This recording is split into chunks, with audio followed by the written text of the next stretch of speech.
Move around to a place that's good. I will begin our time together with a brief prayer. You've heard me say before, I'm not a fan of waiting for the priest to come back to start the coffee hour, because the Eucharist is the great blessing, and this is sort of the continuation of that. And I like to stand behind, as you've seen, and greet people, and it would hold up everybody at coffee hour, which we know would be the great disaster. So we're not going to do that. But a brief prayer. The Lord be with you. Dear God, we ask you to help us as always, to use our time, talent, and treasure to love you with our heart, mind, and soul, and as importantly, to love our neighbor as ourselves. And we ask this through Christ our Lord. Amen. Amen. All right, so a few things that you have on the table in front of you, which is you have this is the slide deck that Daryl will be presenting.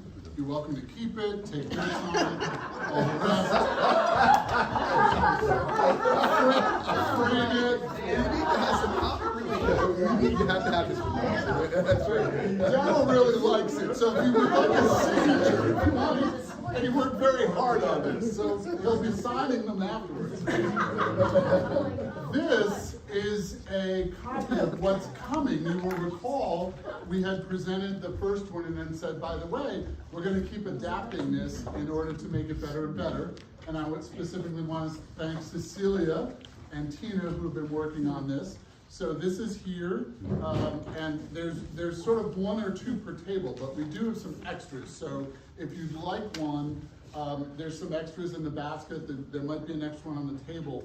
But also, as always, please give us your feedback on how you think we can make it better, because you see it morphing into a document that we will be able to give people and give visitors and others about who Grace is.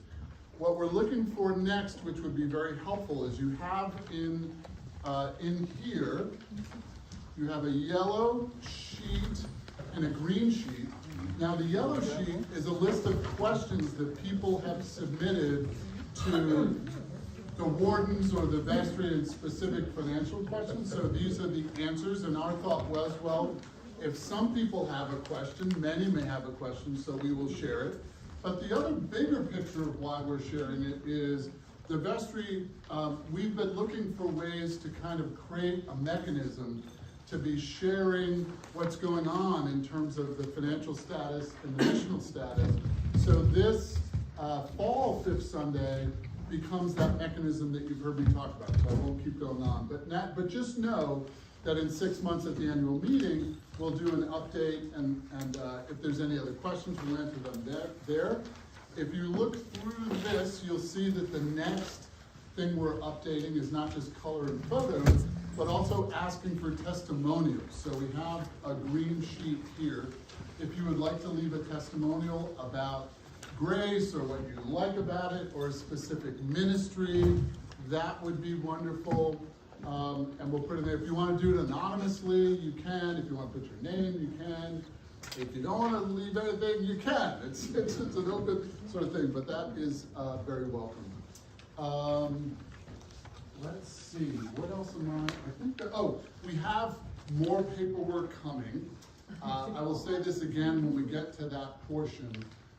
The goal this morning is not to sort of answer every question or get to every little detail, because there's a lot.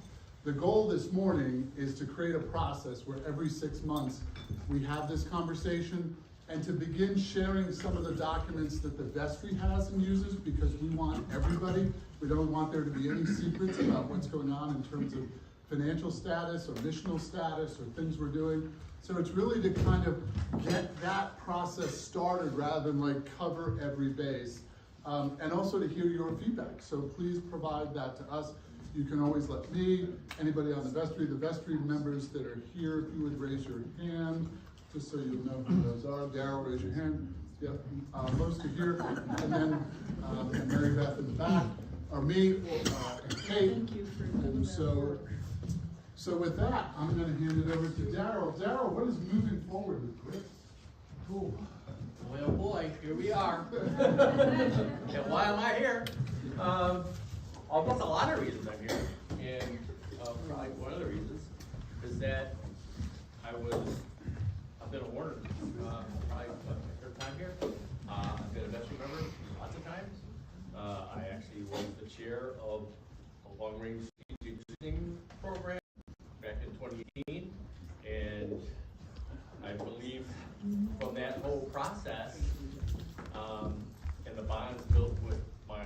Trinity campus cohorts, we built a bridge. And the bridge is Grace. So I'd like to just quickly thank everyone that was part of that visioning committee back then in 2018. And we're kind of gonna do you a quick, we already got the cup of coffee done. We're gonna kind of get into this whole prayer introduction. Hal did the prayer, he's gonna do a little more introduction as to who is Hal. He's been here now since February, and people kind of have one view of him, but maybe we'll see some other views of him. There's a Broadmoor video which kind of explains his background from New Orleans, if people haven't seen that. And then I'm gonna stop in here and go kind of what we did, where we were and where we are, and then moving forward, what do we want to be and do? So, who's Hal? So, I just got here, so in March, some of you may or may not know, China hosts several Chinese banquet dinners for the Austin Field Center. Within Hal's stepping into this role as priest, he attended our dinner. And these are pretty kind of blown out personal dinners here at the house. But here he was. And then we've seen him, and Lori was there. Sorry, Lori, you weren't standing close enough to him. And then, of course, as is the case usually. and of course, we've seen Hal from our Fifth Sundays. So this was our Arts in Action. And if you didn't attend, you should have, because it was really good. And then here Hal saying, hang the signs for the pet blessings that we just recently had. So, let's get rid of those. So, I'm gonna kind of hand this over there, but who he is and what he's done. But beforehand, I had to say, he does take a break every now and then. So, believe it or not, I got him out in the water just recently. It was just literally Friday. So, we worked our little tails off prepping for this meeting here. Hal figured out we had a 2-hour break. He was able to load his kayak, I was able to load kayak. We enjoyed some fall colors and a quick turn up the river. So you want to kind of start? Yeah, so I will, some things that may be new to some of y'all, but not new to the search committee and new to the vestry, is that I was very involved in the recovery of New Orleans, that you know. But I don't know that you know that I have a MSW from Tulane, and while my focus on that was doing therapy with kids and families and adults, you may or may not be aware that most of the psychotherapy actually done in the United States is done by clinical social workers with that kind of focus, more than both the psychiatry and psychology combined. The different mental health groups have sort of divided up what they do. And so I went that track. However, we're trained in all kinds of phases of social work just to kind of get a broad exposure. So there's folks who use what they do and do policy analysis and work for state governments and other kinds of stuff. And then there's folks who do community organizing. So when Katrina hit in August 29th, 2005, and our houses were flooded, and I was had sort of left what I was doing at social work, but started my own business renovating houses, it became an amazing opportunity to sort of lean into my social work role related to community organizing. And so we're going to show you a little video that will just give you a little kind of sense of that. And I will say, I love watching in many ways this video because I feel, first off, it reminds me that when I feel frustrated, like, gosh, I can't fit into these pants or shirts. I remember, yes, you can do it. Because you'll see me before I lost over 60 pounds through Weight Watchers. Wow. So, I found it, she wanted that.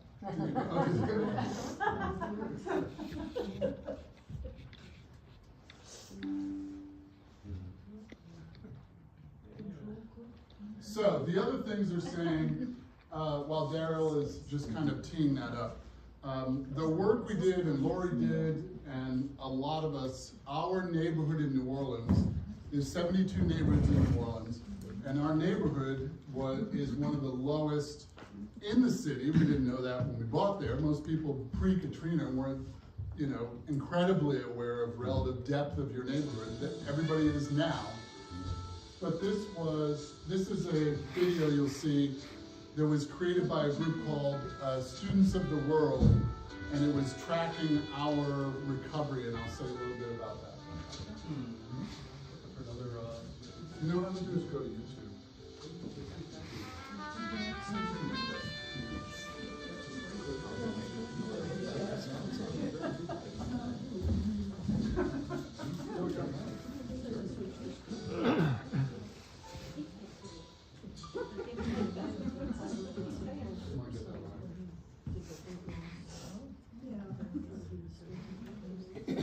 So this is our neighborhood, and this is our story, and that's our neighborhood.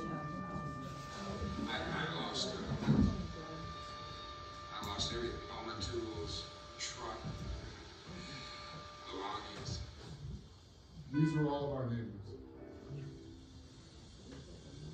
Like change, quick, in a hurry, And you gotta grieve. You gotta, forgive me, because that's still hurt.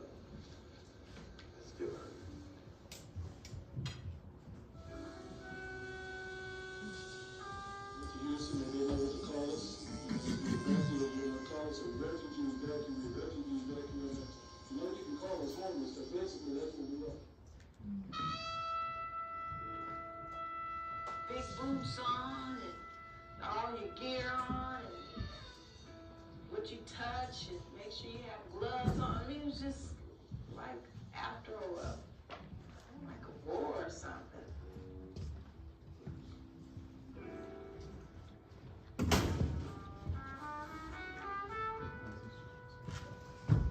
So what this is saying is that an outside urban planning firm came in and made a plan for New Orleans and said some of the neighborhoods were going to become drainage parks for the rest of the city. And this is our neighborhood called Broadmoor. There was not a single Broadmoorian on that committee or asked to be on that committee or given any input. And what that meant was we were allegedly going to be paid fair market value for our homes. No one believed that. And it was going to all be mowed down and become a drainage park for an adjacent neighborhood that was much wealthier than we were. And we knew that what that meant was exactly what happens on the Florida coasts and the other coasts, Alabama, Florida, Mississippi. Yeah, those areas are bought out and they become drainage parks, but then these huge condo towers come up because the city's gonna get their tax base, but they're gonna get it vertically. And we know we would never be able to afford those. And so we had a response to that.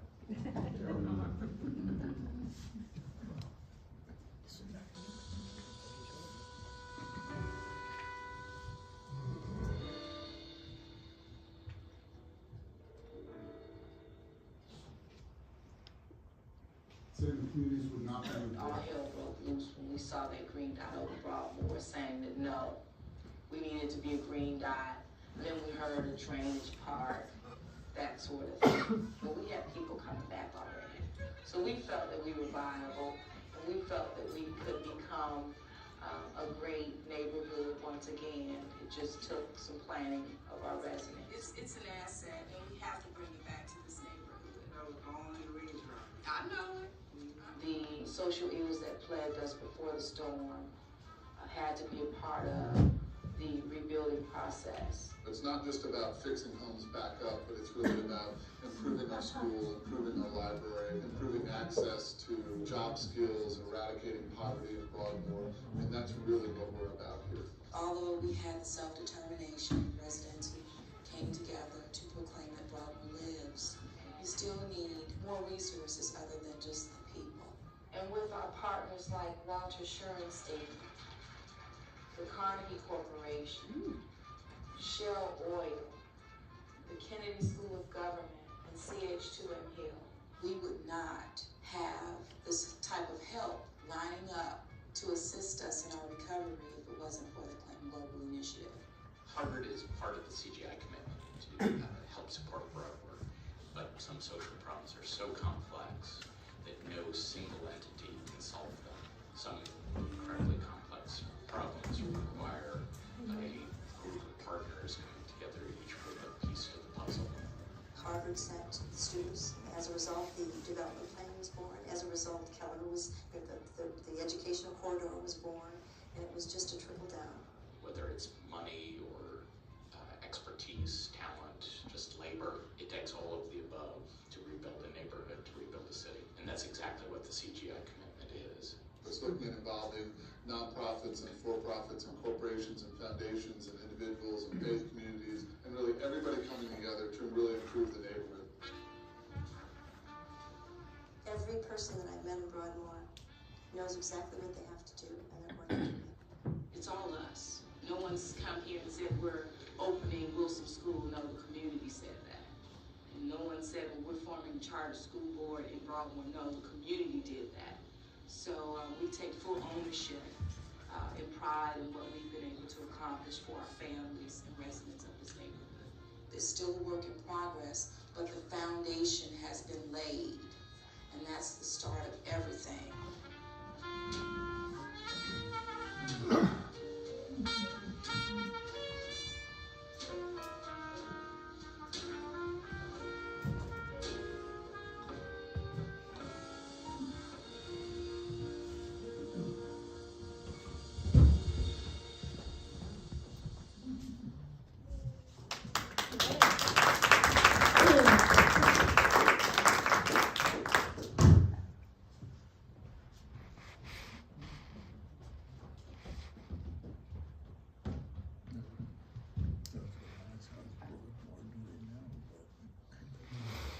So there's a reason for sharing this, which is it's always fun to share our backgrounds, to get to know one another and build deeper relationships, and that's certainly true, but not usually in this kind of format.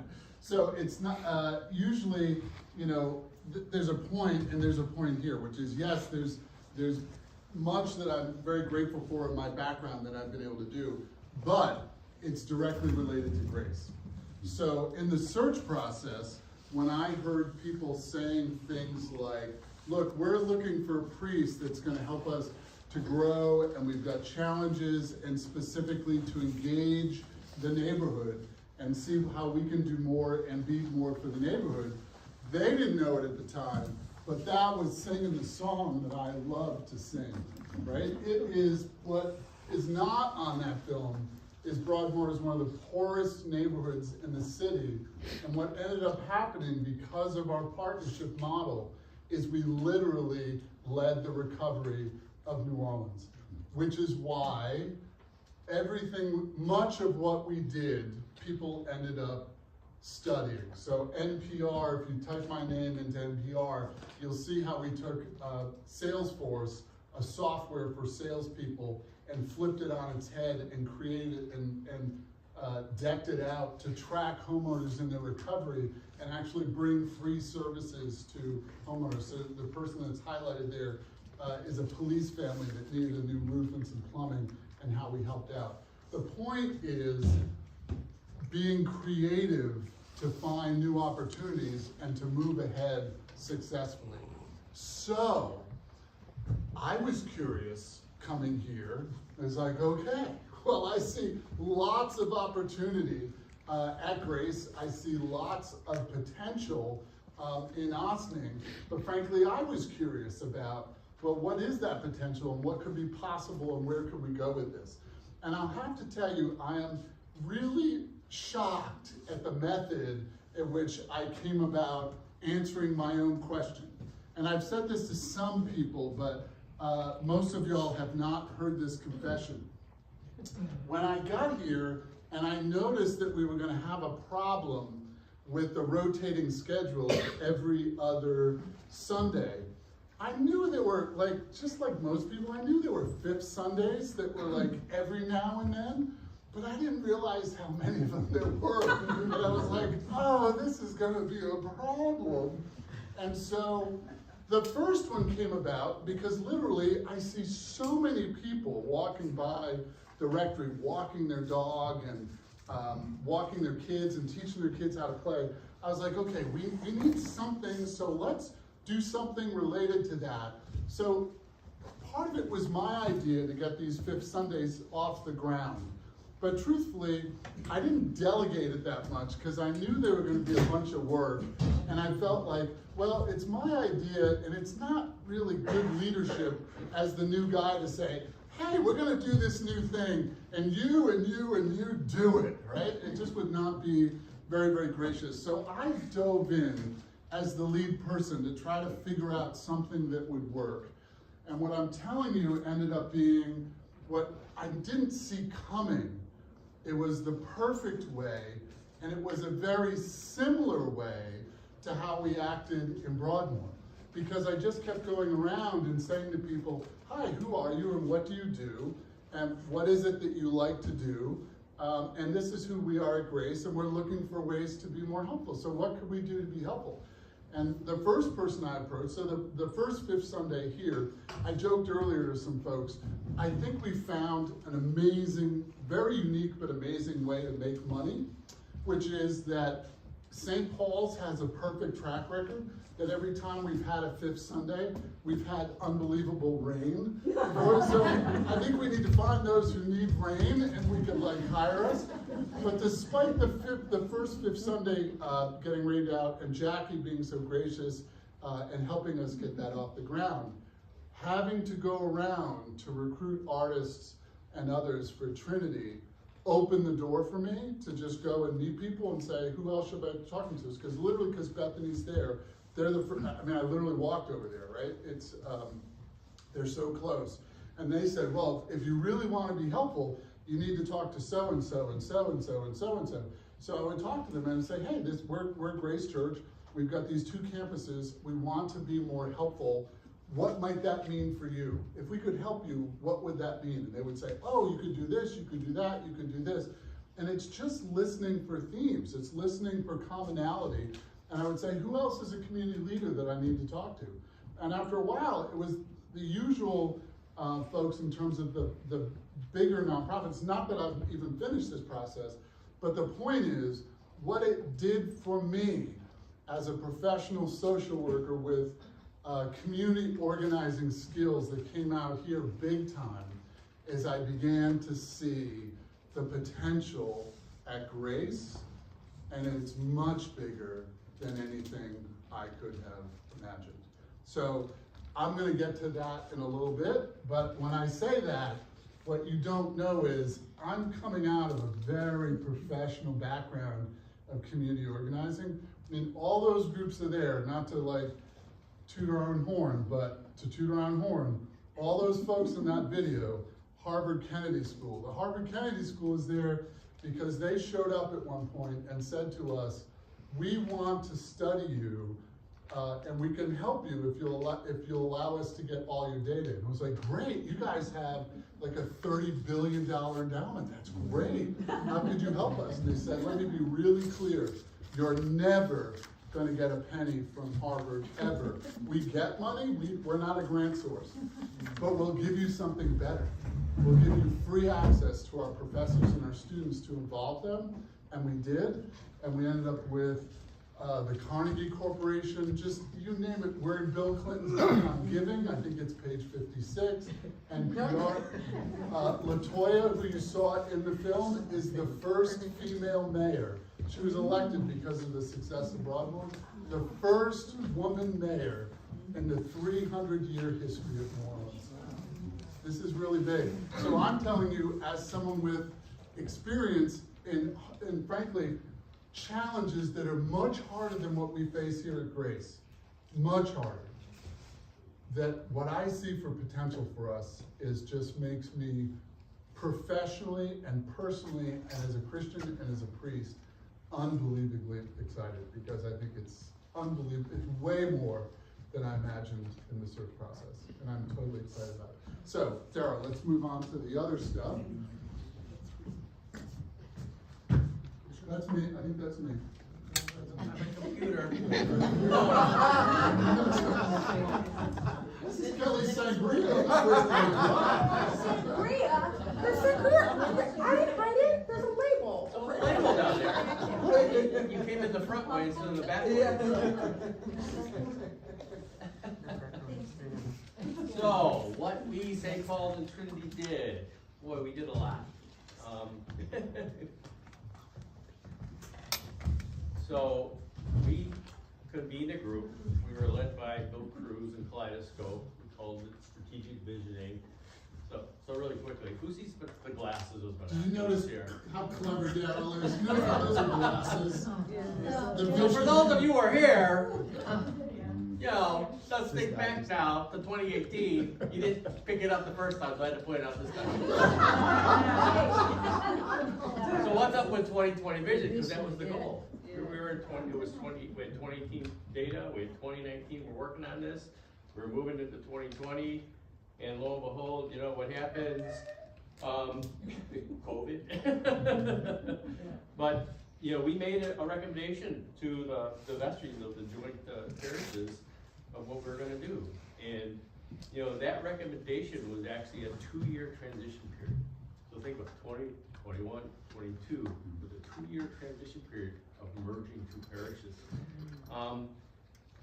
That didn't happen.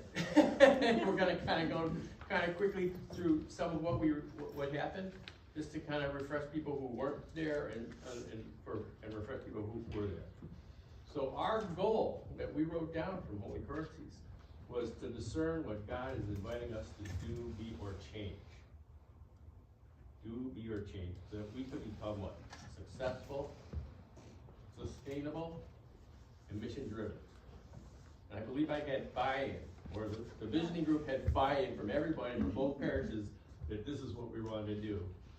And just to stress, you know, where's the focus? Is it on us as the parish, or is it on God to drive us and help us discern? Your call. I know right. So the cycle of blessings and holy currencies. So quickly, there's a book out. It was by Eric Law, and he came up with this whole cycle. And he said that to be successful and sustainable and mission-driven, then we need to fill out all these holy currencies. So just really quickly, you have the currency of gracious leadership. We have the currency of relationships, the currency of truth, currency of wellness, currency of money, and currency of time and place. So how is grace addressing our currencies in the cycle of blessings? So time and place and money are the easy ones. We've got campuses, we've got things that like loaves of fish and food pantry and things that are going on. And, you know, we do our pledging because we have the money, but we were missing some things. Because focusing on those 3 currencies alone, it's kind of minimalistic. As Hal opened up, it pays the bills.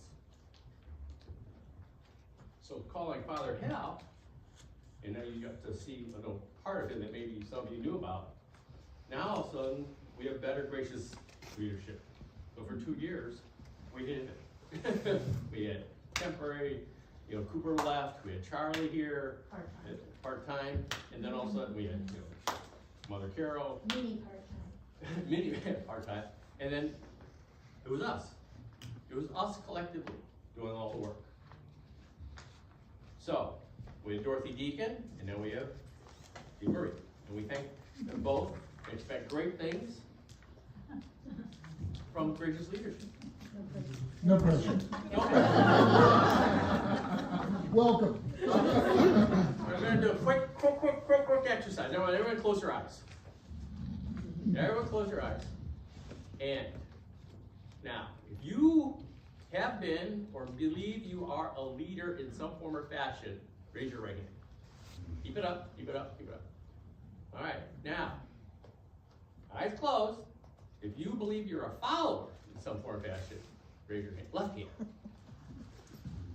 Now open your eyes. You know what? We got a lot of leaders out here. So we expect great things from everybody, collectively. We're all in this together. So, you know, Hal said something interesting here because we've been missing some currencies here. One of the currencies is the currency of truth. So what is the currency of truth? That's being aware, acknowledging every story has a beginning, middle, and end. And So if we think about this, what's Hal done? He has been going out and listening to people's stories within the community. And next, he's turned into the currency of relationship. So we think of relationships and we think, oh, 6 degrees of separation, but let's think of 3 degrees of influence. So for every person that Hal touches, that one person will go out 3 degrees. So if he touches 2 people, that's 8 new influence, people he's influenced. So we'll get to that later with the whole mission piece, but he's been doing a lot. I think we can all probably step up in that realm. Just say. So, let's see, where are we? So now we've got other things. Where are we with the money? Well, it's pledging time, so we can kind of address that.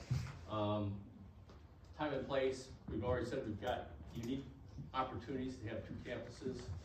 And now wellness. That's kind of like this. But it's not dire. I think that as we look at this, we have a deficit, as Hal alluded to in his letter and in the sermon. But I think collectively, if we look more on a long-term basis, 3 to 5 years, and putting some plans into place, that we can actually affect the deficit and move closer to running the balanced budget. Any questions? So, what did we do? Well, we did tons of stuff in a year. So prior to withholding currencies, the churches both did renewal works. So if anybody remembers anything about renewal works, there are people down their heads. Those are the ones they ask. Cam, Beth, Cecilia, Joe. But so here we were. It's all about we're trying to do this whole discernment. So on May 19th, we had our very first meeting with the parish, and we actually ended up hosting 3 big congressional events. So May 19th, we gathered in Trinity, and we celebrated our histories. We told our stories. We started that whole beginning, middle, and end piece. And then we met on June 30th, second meeting, and we gathered up here at St. Paul's, and we said, where are we now? And again, listening, sharing, safe space. We wanted to know what our ministries today would be, what we'd like to include. The key kind of question was, our ministries, are they balanced? So, ministry to the church, ministry in the church, and ministry of the church. We came up with lots of different ministries and interests across the board. If anyone ever wants to see that data, I've got that. We can certainly share it with another meeting. And then we came on October 27th, where we want to be, and this whole piece of the merger kind of was the elephant in the room. And then we collectively came up with an action plan, said, as I said before, it's a 2-year plan, what we need to do to start doing more together. And then COVID hit. So this was January 2020, COVID hit in March. Charlie was gone in February. But we survived. We all did a great job. And I think we should all be proud of that and move forward. So where were we in 2018? So, really quick, Trinity's actuals back in 2018, their income was $115,000. Their expenses were $231,000, giving them a deficit of $116,000. St. Paul's, our income was $182,000, with our expenses of $189,000. So we only had a deficit of $7,000 up here at the campus. So collectively, if we kind of looked at this in pieces, so right here, we said, okay, let's only look at expenses. We're not looking at income or anything at all.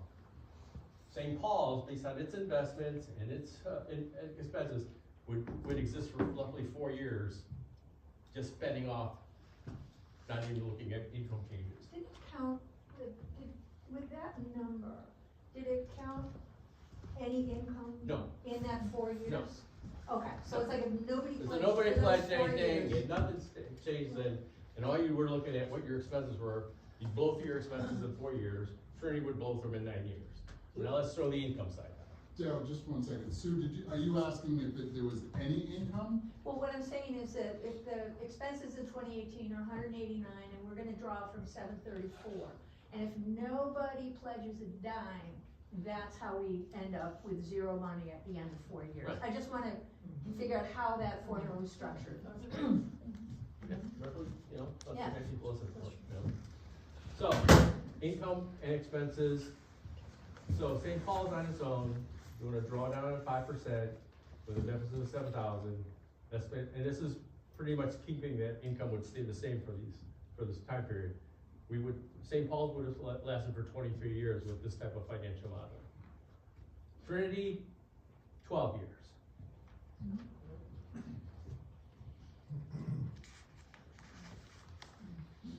So, Parish invested resources for 20 combines $2.8 million. Combining Trinity's expenses and St. Paul's. The only difference this college here is that St. Paul's had done a more conservative approach and invested all their money in what's called the Diocesan Investment Trust, or the DIT. Trinity maintained more of their, what's a good term for that? Their money. Their money was just invested in Autonomy. endowment. Yeah. But they were all invested in more traditional Smith Barney, JP Morgan type of funds. So where are we now? 2023. So what's this piece? The love of God is a call to action, strengthened by prayer, worship and study. Joe, you can't respond. Grace Church embraces and serves all people first, every living thing. That's right, it's our mission statement. Ties into the sermon today, the law, love the earth. So we're slowly moving into financials. We're actually quickly moving into financials. And we're gonna hand out 3 handouts for you. Okay, you got this? Yeah, which one you want first? Let's do the detail in the summary. If you need help. So while we're passing this, just a couple words. So what we're gonna give you now, because we know everybody is like, wait a minute, I've read all these handouts, I'm getting bored, I want more. Don't worry, we anticipated that, so we've got more. But while those are being handed out, let me just jump right in there. Well, you wanna wait until Kate hands them out? You can talk to him about Phil too. All right, so a couple things. Let me tell you what's, just listening to this, we've been kind of going over this presentation to, keep it to the point, start a process, deal with the big picture stuff, get the ball rolling, but not be here till midnight. So, one of the things that I discerned when I got here is that the elephant in the room was, at least for me as the first priest here, in the full time since the merger, was we have, and no one said this, but I just got a feeling for it every now and then. And by the way, I think it's a very rational concern. And the concern would be, we've got 2 very different worship styles. Are you gonna keep one and get rid of the other? Are you gonna blend them? You gonna do it different? You gonna change it? It is your power as priest, but are you gonna do that? And what I kept saying over and over again was, no, that's not my interest. If people are being fed by a right one, high Anglo-Catholic service, we're gonna keep that, because that's feeding people, and invite everybody to be a part, as y'all have done. If people are being fed by a right to broad church worship, we're gonna keep that, and we're gonna do both, and we're gonna have it be there. And I think everybody now really trusts that that's true, okay? So some trust has been built up. So now we need to deal with the other big elephant in the room. And the other big elephant in the room is, what are we gonna do about the 2 campuses? And what I'm here to tell you is, what we're not suggesting today is coming at you saying we need to do this or this, meaning keep one or sell one. because our feeling, at least speaking for myself, my feeling is, we don't have enough data, we don't know enough stuff, there's a lot of things we need to try before we sort of address that, and frankly, that's down the road a bit. And so, we're not coming at you with any kind of big picture thing with like, keep one, sell one, because that's not the right question or perspective to be asking right now. The better perspective is, how do we use them both to the maximum to increase our revenue and decrease our expenses, and how do we use them both to engage and help more people in Ossining? So if you're worried a little bit about, oh gosh, when is the shoe gonna drop? The answer is, first off, there's not gonna be a shoe drop that we as the community don't decide on ourselves. That's never gonna be my decision or the vestry's decision. Whatever we do is everybody's decision. All right? So here's what you've got coming, and I know that, I know that it can be a little confusing, so our goal is not to have you be able to sort of fully interpret everything you're getting. Well, yeah, so that little boing boing noise is sort of like a going crazy noise. Our goal is not to have you go crazy when you look at these numbers, but really it's to begin to help you to understand what the financial and other tools are, because the vestry is passionate about keeping everybody informed and being fully transparent and no secrets and keeping everybody up to date on what's going on. Hence, we'll come back again at the annual meeting and kind of give updates on this stuff. But if there were one document, there are two documents that are the most important for you to have right now, it would be this one, okay? It's the one with that is stapled. the one that is stapled in the top left, okay? Because it looks intimidating, but it's not as intimidating as it looks.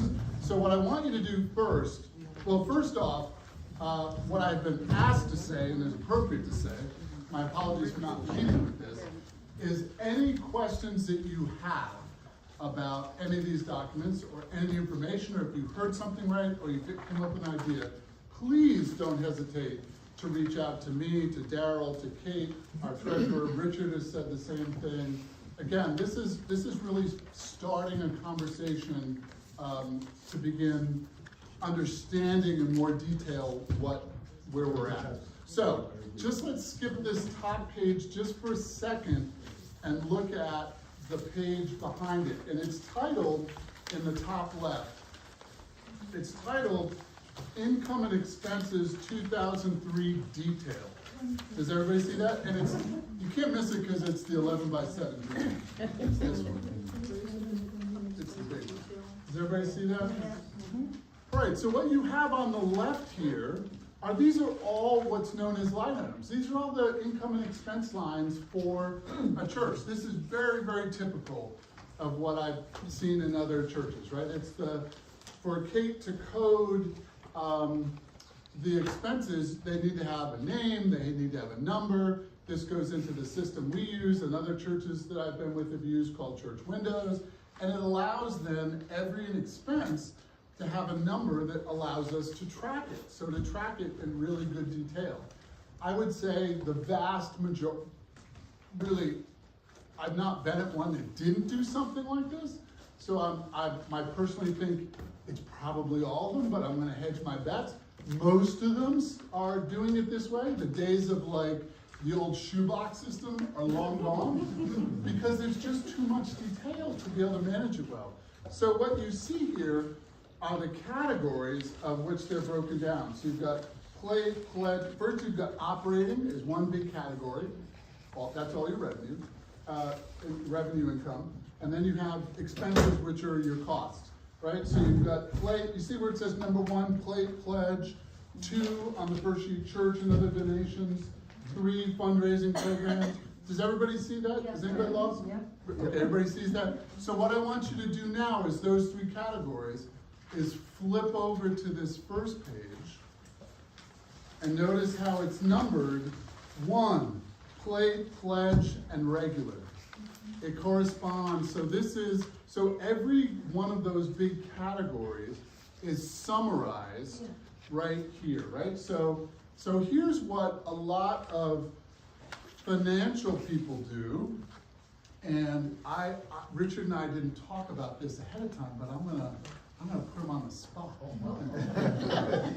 And I will speak first as myself, as someone who's pretty financially fluent because of my own previous businesses. I'm not telling you how to do it. I'm just confessing how I do it, and I've said this to the best. I absolutely do not go through every detail of the detail sheet. I don't do it. What I do is I look at the summary sheet and I see where it's out of whack. And remember, a monthly number is your best guess, but it can't predict COVID, snow, rain, that kind of stuff. So as you look on this, pledge and regular income, you'll see the first column there, the actual for September. We actually took in 15,709. We budgeted for 10,000. That's a big spread, so I want to know more about that.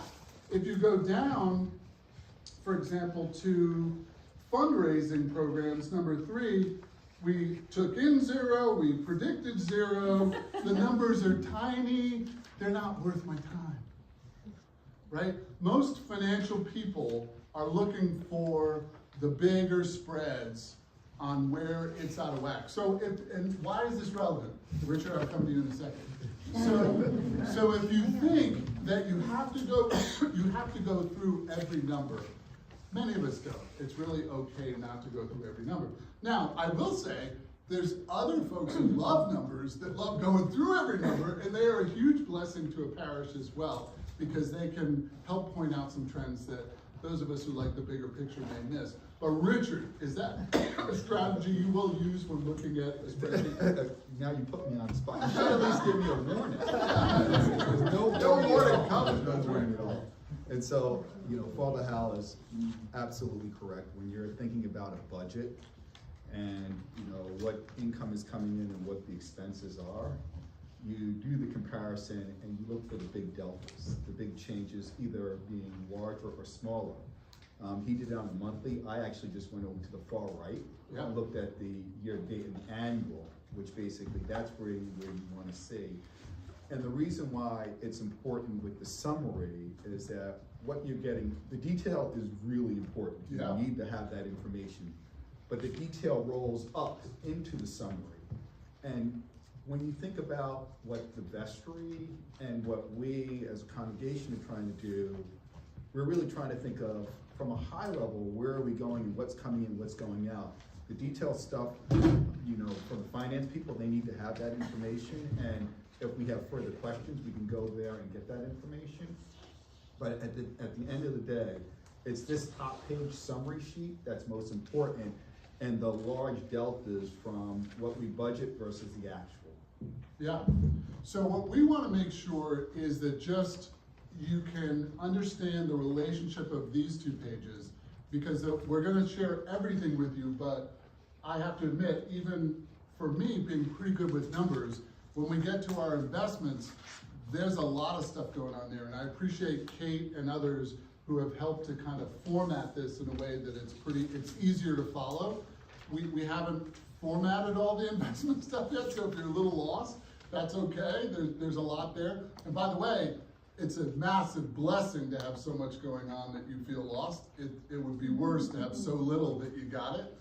We're lost because we're blessed with a lot of generosity of people that have donated to investments, so that's all good. But one final thing just on this that will sort of help point it out. If you look, the numbers, the columns have a certain order to them. First you have the line items, and then you always start with the month. So because we're in October, we don't know, we're not really at the end of October yet. The bank statements haven't come out, we haven't reconciled those, but you have for September. So you have the actual numbers, income and expense for September, and then you have literally every line item that's budgeted. So understand, as we go through the budgeting process, it's literally looking at all of these line items and other historical precedents on these and coming up with a really good kind of best guess informed thing. A lot of them are, okay, what do we think inflation will be? Add that in. But it's a, you know, it's an informed guess, and that's the way everybody does it. Frankly, that's the way even, you know, bigger corporations do it, because no one knows the exact future, but basing it on the past is rational, right? So you have the month's budget, and then you have over, under. That's another column that I go to first, is that, are we over, under in any big way? If we're not, I don't worry about it that much, right? So you look at the over, under. But then the other thing you want to look at, and again, for some of you that are very familiar with, thank you for your patience. For those of you for whom this is a little bit newer, you don't just want the month, but you want to know all the months added up to now. In other words, the YTD, which means year to date. You want to know what all of those totals are up through September, and then what all the totals are of the budget up to September, and then what that difference is, positive or negative. And so that's what you see on the next columns: YTD, year-to-date balance, year-to-date budget, year-to-date over-under. And then if you're curious, which is always important for those of us that use this as a management tool, we have to know what the actual budgeted number is for every single line item, and then what the difference is. So does that just kind of make conceptual sense? Does that? Yeah, sure. It's not unlike balancing a checkbook in many ways. I mean, it's kind of similar, or using QuickBooks, or, you know, Quicken, or whatever you might use, or, you know, Chase's own online thing. There's a sort of similarity there. So the thought was today was just to kind of start handing out documents just so that you could get a sense of what we're using as a management tool. This is an outstanding management tool, right? Because by going over it every month, what it allows us to do is catch things that are out of whack quickly and sort of address them, which is really great. So this is here. You'll see, I don't think we're going over all of this, right? So we're not even going to address this, but again, the reason why we have this is we got some excellent questions from different people, and we said we will respond to this and get back to you, because we want people asking questions. We want you asking questions about what's going on, you know, financially and on the mission side, but we'll get to that in a minute, with your church. So instead of taking time to address all those, a number of us have sent our answers back and forth to try to be as comprehensive, so that's here. Again, if you've got any questions about this, see me, see Daryl, see Kate, and we will answer that. Let me pause right there. Any questions up to this point? Does it kind of make some sense? If it doesn't make sense, talk to me, talk to Kate, talk to Daryl, we'll talk to Richard. We will definitely help you with that. I think if it's something that's kind of newer, it really is something that will make more sense the more you play with it. So how do you play with it more? The answer is just ask us. If you would like to get a copy of the financials that the vestry gets every month, we will email you a copy of that so you can have it. We decided not to post it up on the kind of bulletin boards because the level of detail is a little too much, and there's some personal and other information in there that can be gleaned out there, but we don't want people not in the parish, you know, not to have access to this. So if you ever want it, just know that we want you to have it. The more informed everybody is, the better off we all are, you know, as a parish. So let me pause there. Any questions? Yes, Sue. Yeah, I'm just looking at Trinity Repairs. What line item? It's number. On detail? 009. Detail? Yeah, On the what page? whatever, the second page, whatever it is, the long one, right? Third page, I guess it's not. Repairs, it's $1,961. That's not what the floor cost or anything else. Which, number 20 on page 3? Yeah, section 20. Trinity Repairs, I don't see the floor repairs in here. year-to-date budget. Wouldn't that be capital though? Wouldn't that be a capital That improvement? might be on the floor, Sue, I don't know. That's probably a capital improvement, not a, Yeah, so If you lost that conversation, that's okay. We're not gonna get into that level of depth. But that is gonna tie into Richard's presentation in just a second. Well, you don't have to address the capital. We want you to also have access to the investment stuff as well. We know this is a lot, but at the risk of kind of giving you too much, forgive us if our desire is to give you too much rather than too little.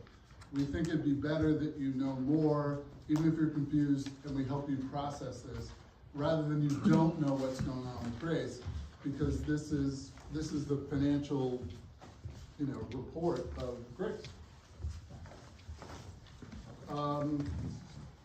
Do we want to shift? Do we want to shift to the investment side? Yes. Daryl? I mean, Richard? Daryl, do we want to?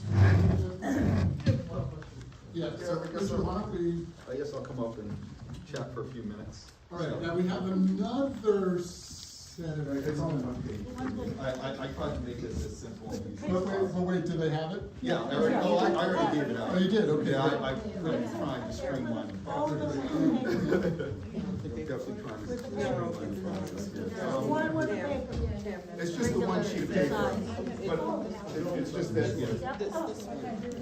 This one. So before I get to this, so my presentation, my conversation here with you guys will just be on this Grace Church investment accounts. I will first come off and say is that this is only for these Charles Schwab investments, but let me take a step back to give you context, because you're gonna say, well, why are we even talking about one account versus another, and what's this VIP, the Diocese Investment Trust, and what's going on with all these investors?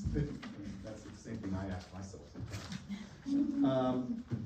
So, as way of background, I got involved in this, I think it was 2018 or 2019.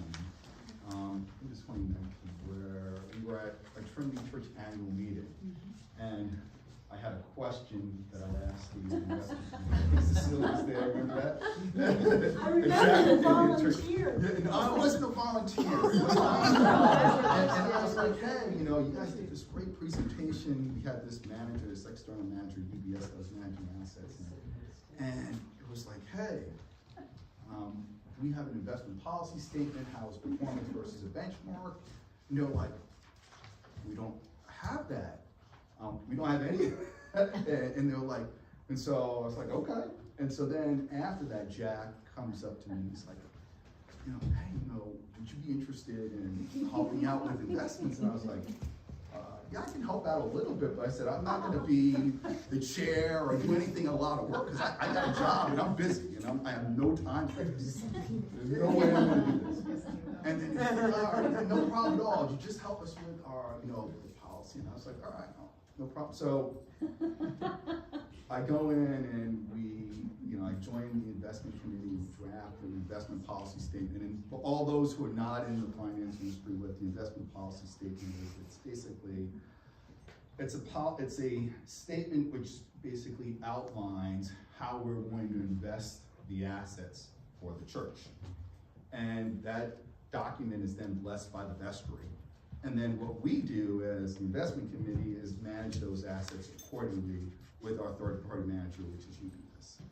So we go off and we do that, and and this goes back to what Father Hal spoke about, where you talk about our blessings, and when you have a blessing and a skill set, I think each one of us has his own skill set and blessing, where if you have the opportunity to contribute, it's really important that we all do that and bring that here to our community.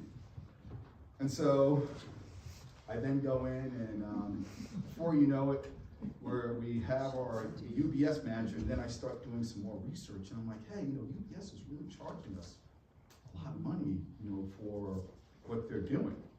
Charging around 4 or 5% with their commission. We were getting a discounted rate, but it was expensive. So I was like, hey, why are we doing it with them? Why don't we manage it? So that's how we then move the assets from UBS to Schwab. And all this is happening as we're going through we have the pre-suite, we're doing a pre-search.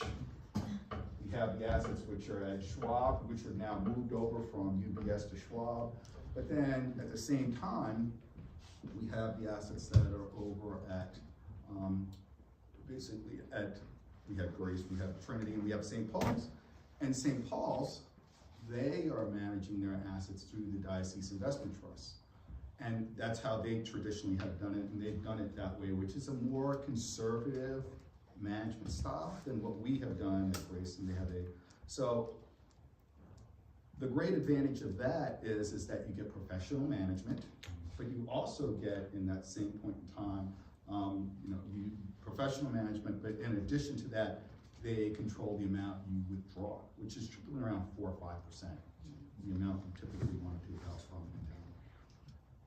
We flip over to Grace though, or to Trinity, we actually, you saw Darryl gave those numbers before, and you saw that big deficit. The way that big deficit was made up was by the endowment. We would take more funds out of the endowment. So we managed, when the assets were at UBS, they were invested more, I want to say, not conservative, within oil and gas, energy, utilities, which are safer stocks, but we wanted to basically do more socially, environmentally responsible. We also wanted to basically do more growth and technology oriented names, so we switched and moved the portfolio over.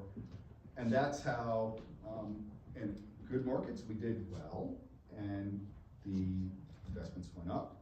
The markets also go down. And so what we've done is we were able to make up for our deficits, which you saw, by the amount with the endowment. And that was all well and good until, until it wasn't. Until it wasn't. And I would say that was 2022, when we had COVID. We were in the midst of COVID, and markets went down pretty badly. And we were also down. And I think we were down like 17, 18% that year. You'd say, oh my gosh, how could you be down so much? Because that's, in the previous year, I think we were up 17 or 18%. And so you have the markets go up and down, and that's when you really see, for that endowment, what we had done is we always were able to plug the hole with that. But then, because of the markets being volatile, because of what went on, we didn't do as well, and we still had draws. And at the same time, this is going into 2022, 2020, 2022, 2021, 2022, we had a number of additional expenses that came on. At that point in time, Father Hal Haddon, I think he was just coming on board. Now we have our new music director, and our expenses started to really grow. And this is happening at the same time where the value of our assets within the Schwab account have actually shrunk. And so what I wanted to do, and my objective in terms of kind of giving you the past, was to kind of set the stage as to where we are now. And this is specific to our Schwab investments. Now, if I think about, we have a total of about 2.8 million in investment assets. That's about total. About within that pool of assets, about 60+% of those assets are managed at Charles Schwab. And then 30%, over 30+% is at the Diocese Investment Trust. Then we have assets, cash accounts that are at Chase. And so the specific report that I'm going to talk about is the assets that we specifically have at Schwab. So this is the one-page sheet that I have given you guys. And what I want to do is basically fairly simple and easy to read. If you guys want more details, Father Hal was like, hey, you can ask questions. I'd say definitely ask questions. You can email myself, Father Hal, Darryl, questions. But I would also recommend, if this is stuff, if you do have questions and you want to actually get more information, you should consider joining the committees. I mean, I'm not, as a person who got roped in. As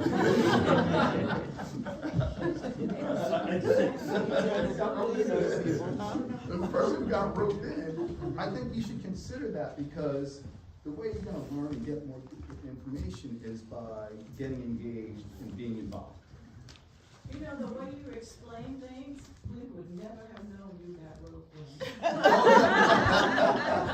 Well, first, not only did you get roped in, but guess who's the chair?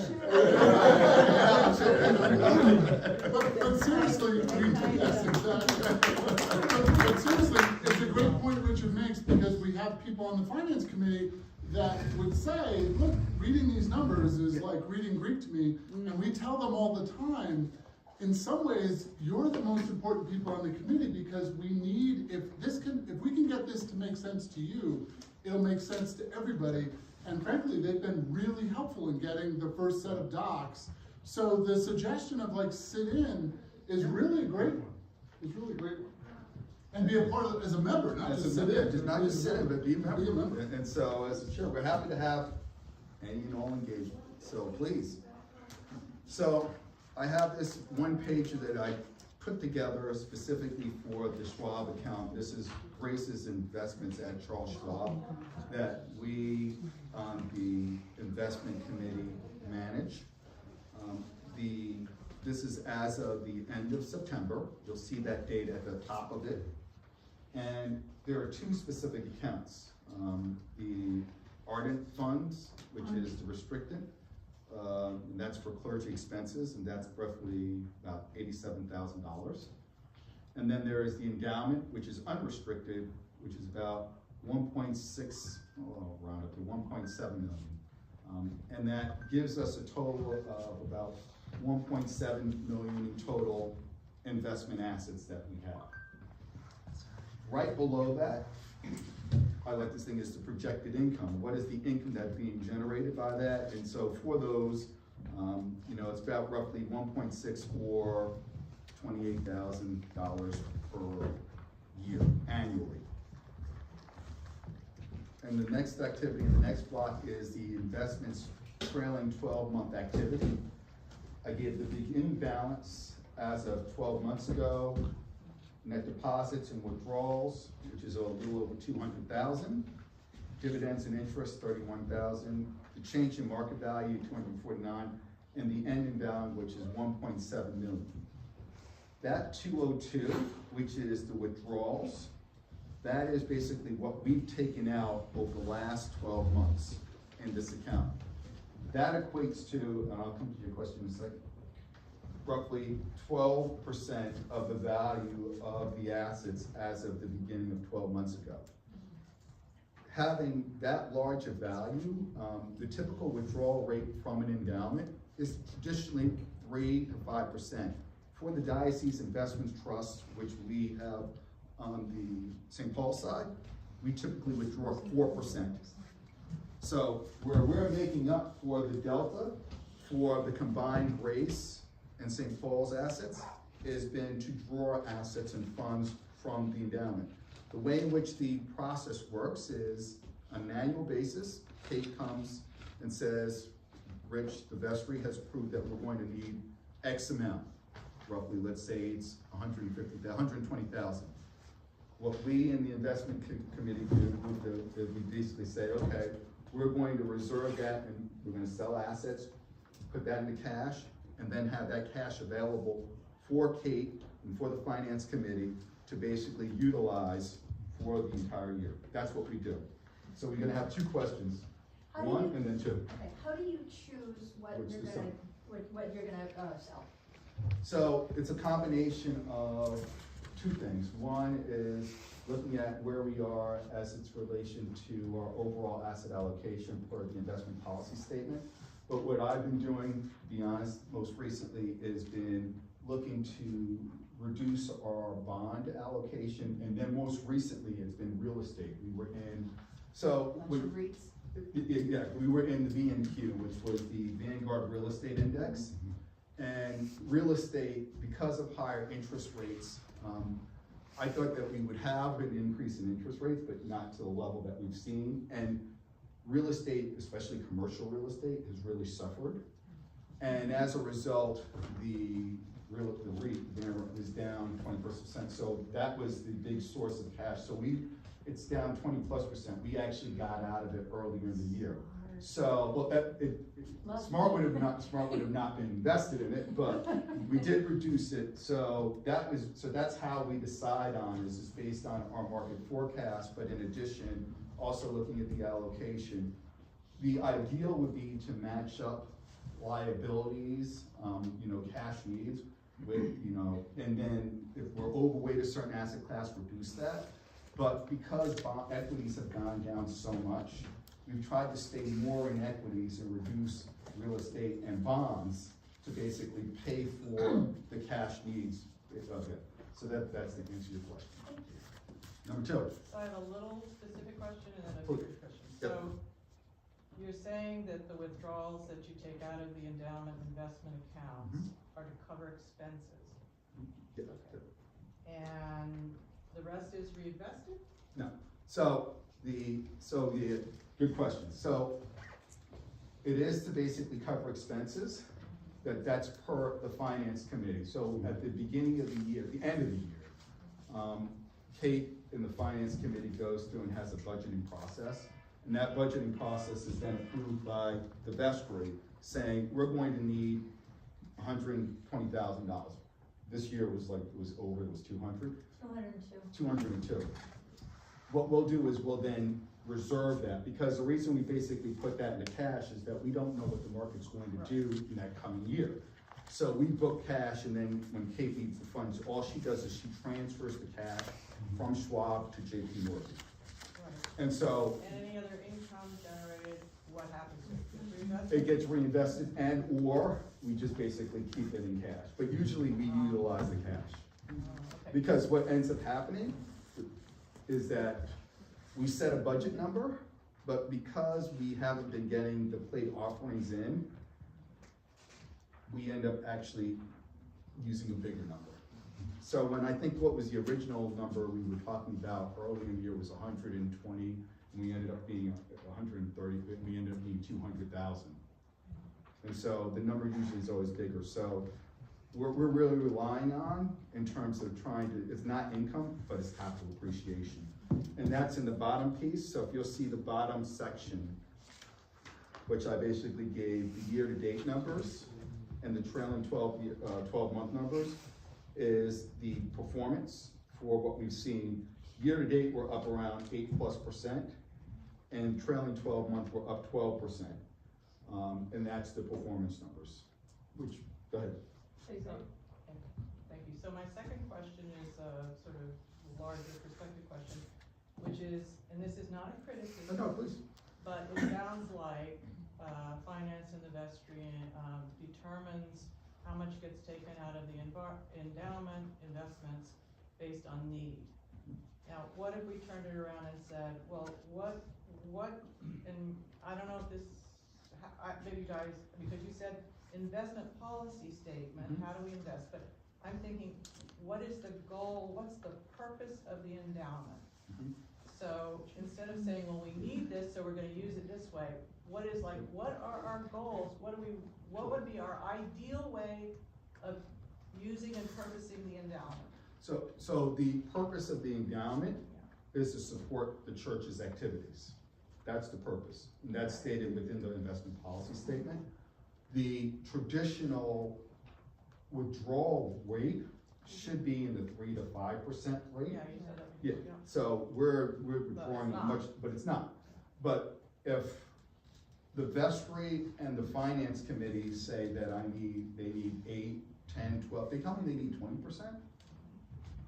As the investment committee, that's not for me to, I'm basically managing this. I know, it's So, just, has somebody thought about what would be our ideal and what are we working towards? the ideal would be 3 to 5%. The way you get there, for me, would be is that we need increased plate offering, pledges. We need basically bigger revenue, and I think that's where Daryl and Paul DeHal are going to talk about how do we increase our revenues, because the way we get there is we need a bigger income number. We need more money coming in. to basically shrink the dependency on the endowment. That's the big Can I ask one more question? Please. Aren't there quite a few cash accounts Mhm. that are not invested, and why aren't we drawing from those instead of selling? I understand you moving the portfolio around, but to move things to sell when there's cash on hand is confusing. So that would be a case, but I have an idea as to why. For certain accounts, they may be restricted, as in for almost like they're specific for candles. But that's when the account was set up, and when the donor set that up. Right. If it's restricted and only can be used for candles, or if only can be used for clergy, that's all it can be used for. And if we use it for something else, that's a problem. Right. And so that's the reason why. Yeah. And so when we're utilizing and doing our assets and basically saying, okay, and this is in Kate's realm, is that she's basically looking at all this and saying, okay, we've already spent the money for the flowers, we can't use that, but there may be cash in there, but we can't use it. Right. That may be the reason. Just kind of go back to Amy's Amy. question. So, if you look at, Richard? It's okay, Cal. The new chair? So if you go back to Richard's, form and you look at the returns for the trailing 12 months, it's 12%. So if we took out 12%, right now, we've maintained a kind of a flat, Yeah, we got lucky. flat fund, so we're lucky. So if you look at the investment summary, where it says that our total investments is around 2.8 or $2.6 million. So go back to the slide from 2018. Our combined resources in 2018 was $2.8 million. We're still flat. So we're flat over these 5-6 years. Yes. So to answer your question. Even though we have a deficit every year, but. So even though we've got the deficit, so ideally, when your question was, what would we do? So if we take 3 to 5% a year from the DITs and the endowment funds, but we can make 12%, we should be adding at 6% back into the endowment to grow. So, We're taking into account but we- inflation and all that. but, Yes. Yeah. so that kind of addresses your question. That's the endowment is for That's what we, the this church. is ideally what we want. Yeah. Yes. Okay. So you've got to, something's happened, we've had to make changes, and we've addressed it. But this is a transparency meeting. It was not a. Oh, no. Anyway. But I think if you're asking that, then everyone else is gonna have that same kind of question. It's a very fair question. Very fair. Very fair I don't have a question. problem answering it. And that's typical investing. It's like, oh, I'm planning for a rainy day, I put my money in, and I'm gambling I'm gonna get 20% on my money.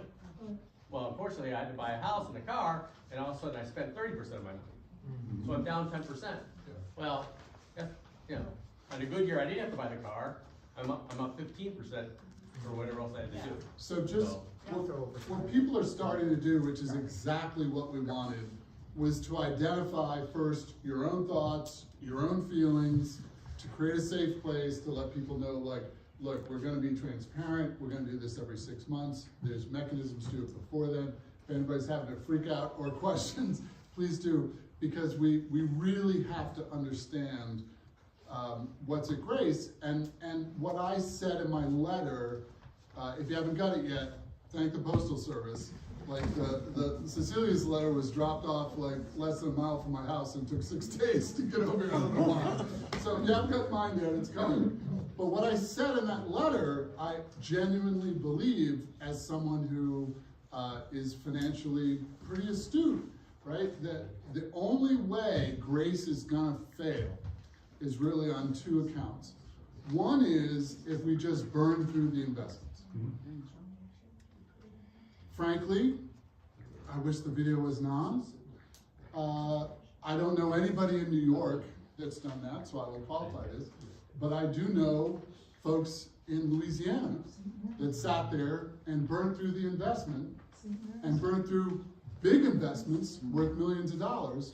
Now, at the end of that, God is calling me to a different place.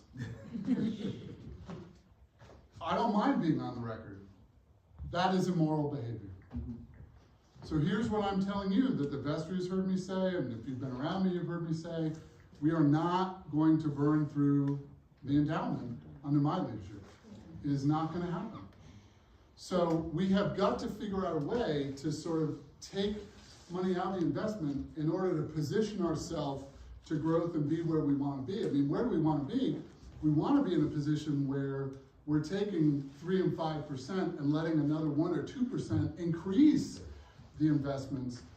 But to do that, we really need to start by looking at how to increase revenues and decrease expenses, and so that's kind of where we're going. But I am very grateful, and it was an eye-opener for me, and it might be a little bit of shock to y'all, but we're showing you all this stuff because A, you gotta hear it, but B, we're on it as best as we can, and we need your input.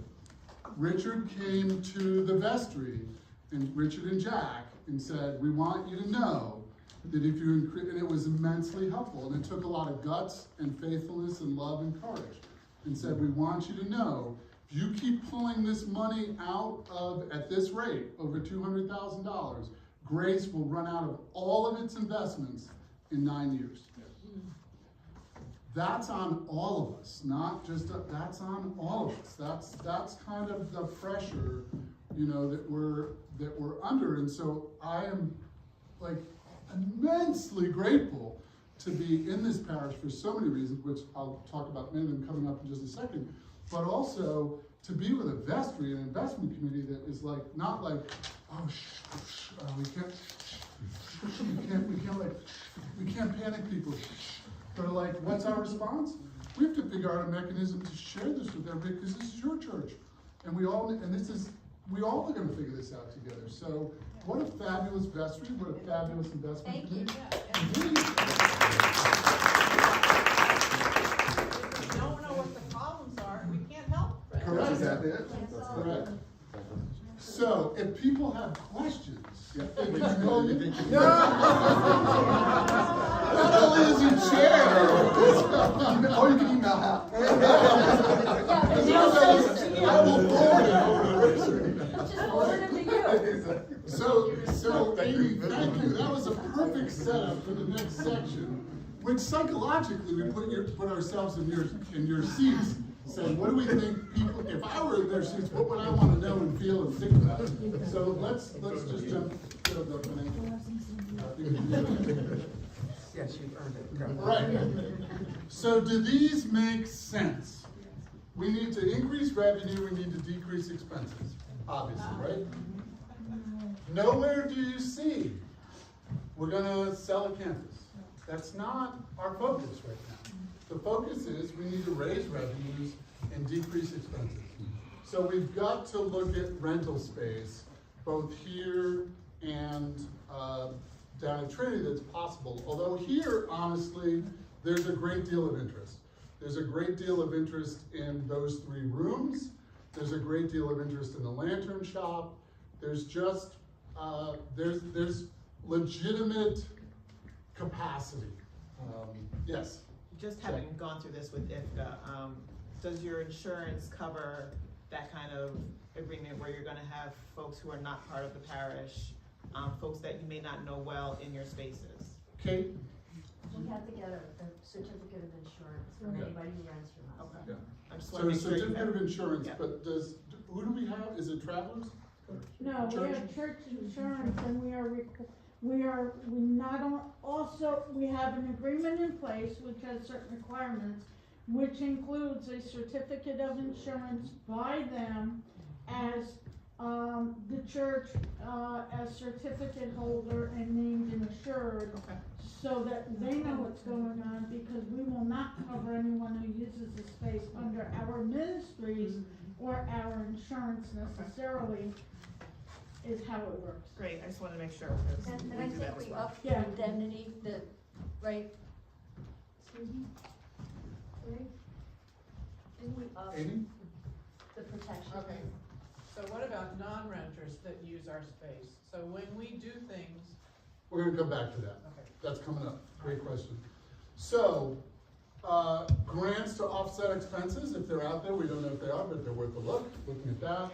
Identifying foundations and different partnerships that we might be able to work with. So for example, you know that if you were a part of the food pantry, you're part of Loaves and Fish, or you're part of the shelter program, you saw an email that I've been composing and sent out about Episcopal Charities will cover some of our expenses potentially. Help me to know the background, have we applied, what's going on there, because we can get pretty significant dollars to kind of help out with that. So increasing pledges and membership. This is where it's going to do every little bit helps. So when I said, for example, earlier about you've seen earlier versions of the Grace Ministry Directive, this is like version number 2. And these, as I said, they were coming, we're doing it now.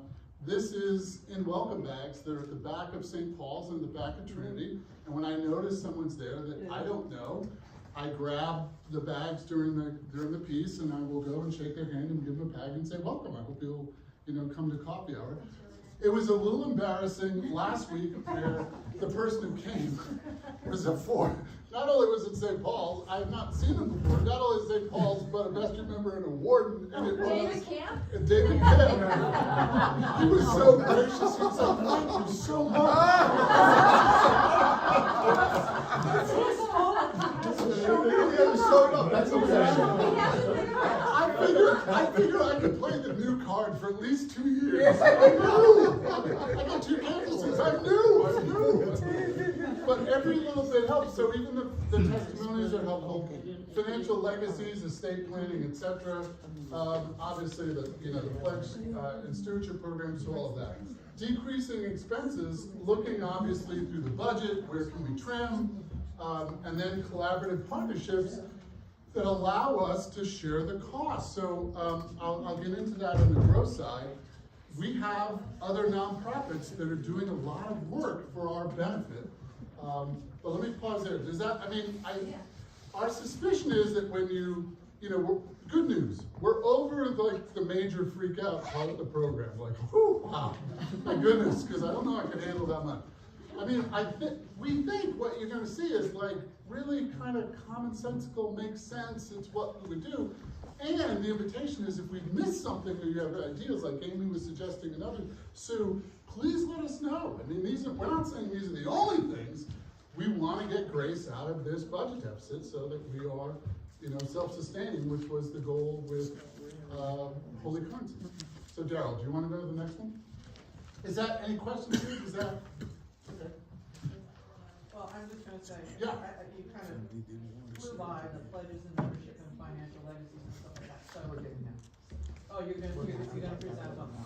Oh yeah. We're not doing this today, but yes. Okay. All right. So, what do we do about mission strategies and engaging OSNI? So the other reason that I wanted to put this together, and you saw this on my letter to you, was it was obvious to me that there were more things going on at Grace that I could kind of get my head around. So I wanted to put them into a simple way. There was a directory. Now I knew, having done this before to the churches, this would be multi-purpose. It eventually would be a great recruitment tool for new members. But part of it was, I just wanted to get my head around how many things are going on, at what campus, where? And then the second question was, who's doing what? And what you will notice when you look through this is we have a lot of the same names that are over and over again, and that is definitely not a criticism to the names, and it's not a criticism to people who can't do it, it's just sort of the reality. So if we say to ourselves, well, our missional growth strategy is we're gonna ask people to do more, I frankly think that's a terrible growth strategy. I think if we say, well, our growth strategy is we're gonna, people are not, I know from talking with people, visiting with people, everybody, you know this and you've told me this, the folks that didn't want to be a part of Grace have left. This is way before I got here. I mean, the people that are here, and the people that are pledging, and the people involved with us, the people that are on live stream, these are people that care about Grace. Now, just so you know, we're sending all of these materials out to everybody. I said, what we're gonna do this year is we're sending all of the stewardship materials, we're sending these final materials. If you are associated with St. Paul's or Trinity, you're getting a whole ton of stuff from me, and you're gonna hate me at the end of the year if you don't wanna hear from me. But what we're doing as known professionally is we're cleaning the list. Everybody's getting all the materials. Dozens of people are getting the stewardship letters. And if we don't hear back from anybody by next June, you've really behaviorally told us what you think, and there's no interest. But I'm telling you, there is interest. We are getting people that are, glad to hear. And, you got little messages at the bottom of your stewardship letter. Everybody got a message, right? And if I didn't know you, the message was, hey, I'm the new priest. Here's my cell phone number. Here's my email, Hal at Grace. Don't hesitate to reach out to me. Let me know how I can generally support you. If no one responds, they've responded loud and clear, and it's time for us to go on. So we're doing this and others, but the best way, and you've heard me say this before, so I'm not going to go into it in detail. Some of you have heard it, some of you haven't, is that the space, the blessing we have with 2 campuses that we need to maximize before we do anything with these campuses, we need to maximize, is that we've got people that are hugely excited about utilizing these campuses with us. So the 5th Sunday, you'll recall, this was the way we got the spring blessing service and the arts going. We have 3 ways we think we can grow the ministry into Ossining. The first is St. Paul's site as a kind of retreat center. So the nonprofits I've been meeting with keep using the word retreat. And I gotta tell you, they're like secular, and it freaks me out a little bit, because I'm like, look, I love retreats. Do you want me to lead a retreat? They were like, well, we mean a space where we can kind of get apart and do some planning. So with Bethany Arts Community and Enubuild, with Jermaine, who's on the Chamber of Commerce, we met again this past Thursday to talk about how can this campus be used as a place where the nonprofits who are invited can kind of get together, collaborate with one another, because there are grants out there for nonprofits that'll collaborate and get out of their silos and their separation. And so Jermaine had said to me that some of you heard me say, look, we can't afford to keep renting a hotel room. We don't have money for that. But if you guys can provide the parking and 9 to 12 on a Saturday and allow us to meet, that's awesome. So what's underway, based on our meeting we just had again this past Thursday that I had with them, is looking at a general nonprofit meeting to kind of collaborate and get people together, and then a very targeted meeting for those nonprofits that are focused on kids who have less access to resources and enrichment stuff, and possibly having them plan an event where they possibly use our campus for a day in the summer to bring all this campus together, and then they put on all the activities and all the rest, and sort of do that. And so that's just sort of big picture brainstorming. The vestry hasn't heard about that yet because it just happened Thursday.